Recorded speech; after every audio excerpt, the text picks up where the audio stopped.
volcanic activity or catastrophic events some 28 million years ago, as we have measured in areas of North Mexico, where the surface of the earth changed, allowing volcanic openings and porous materials to construct, as it were, underground cavities. Into these cavities, members of the human society found shelter from the noxious poisons and gases and orders of destruction that took place rather suddenly.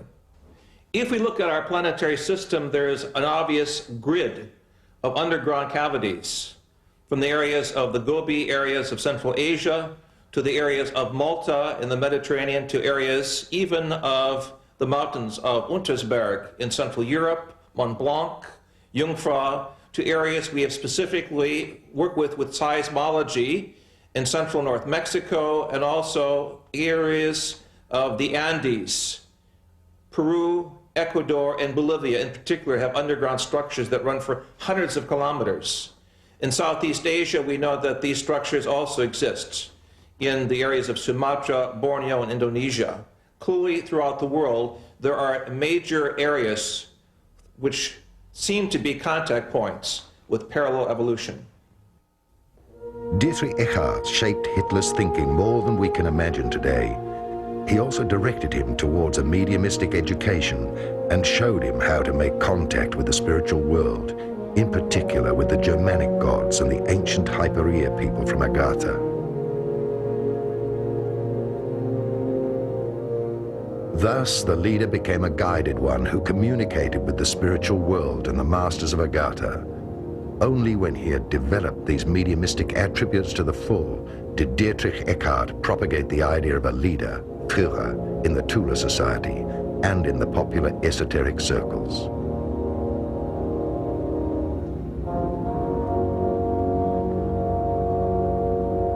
Already in the First World War, the German military sent various expeditions, which later were known as German colonies. Some esoteric followers, like General Ludendorff, who had access to the foundations and connections to the secret orders and castles, supported the expeditions and their search for the lost cities and treasures of the old Atlantean high cultures. In the early 20s, in a privately financed expedition, Edmund Kiss explored various regions of South America and discovered a wide-ranging system of caves with an opening to the inner earth. The different esoteric societies with their secret orders, country estates, and later also their castles were the meeting points of the esoteric elite, which saw itself as guided to resurrect the old knowledge of Atlantis and of the Indo-Germanic prophecies. The society that dealt with the lost technology of the gods and their impelling force was the so-called Friel Society. This society collected all the information dealing with the technology of polarity and levitation. When the National Socialists came to power and the old leagues and alliances had accomplished their duty, the esoteric followers of the time began to carry out their expeditions at the state's cost. Various secret working circles financed by the Third Reich were established.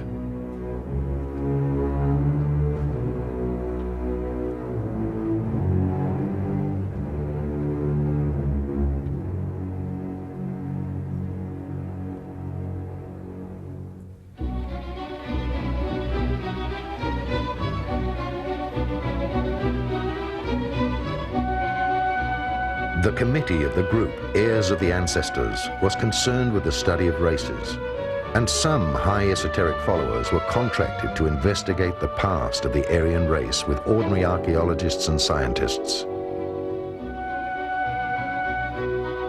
Many Third Reich expeditions were initiated through the orders and foundations. Edmund Kiss went for the second time to South America with an elite group of scientists and the latest technology in order to find and enter into the inner earth and Agartha. Allegedly, they found a spaceship from Atlantis in one of the bigger caves. The secret society Akakor was founded, whose role it was to further explore the technology, even in the event of a war. In the 80s, was ARD television correspondent Carl Brugger killed because he had published a book which alleged an active role of this same society up to the present day? I had the privilege of knowing Carl Brugger, the author of Die Koning van Alcacor, many years ago in Brazil, where we worked together with the white Indian peoples of the upper Amazon, who spoke a dialogue very much like an ancient Germanic language and who had contact with the Star people. Tragically, Carl Brugger was killed by someone in the Brazilian establishment who felt he had too much information on the Indian civilizations and perhaps knew too much about the genocide against the Indian peoples taking place. I dedicated my book, The Sphinx on Mars, to Carl Brugger, and in this book I show for the first time the historic pictures that NASA has of the pyramid structures on Mars, as well as pictures of the pyramids in Brazil and South American places, suggesting that there was a historic connection between the planetary grid of energy places marked by pyramids and temples and those of other planetary bodies. Carl Brugger was one of the great historians, journalists, and humanists of the 20th century.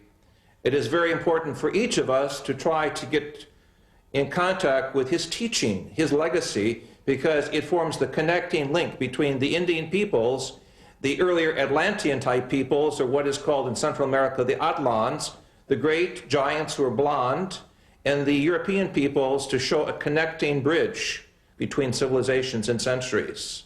The chronic also refers to the coming of the extraterrestrial peoples, according to the Indians, at the beginning of the 21st century, due to the misuse of science, the destruction of the planetary environment, the imbalance of knowledge, what we call Western civilization, the Untergang des Auslands, will come to a quick change with the appearance of the Star people.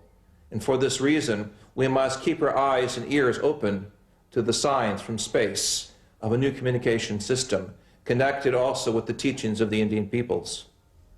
The South American Indians of the Andes recognize UFOs as brothers from the sky who have always been there, who are there today. They are not any more unique than an airliner flying overhead with passengers aboard. To them, the brothers from the sky have always been there. They do make contact with the Indians, and they do treat people in remote areas where they cannot get to doctors. They heal them, they treat them medically, they interact with the Indians and with primitive people, both in the high plains and the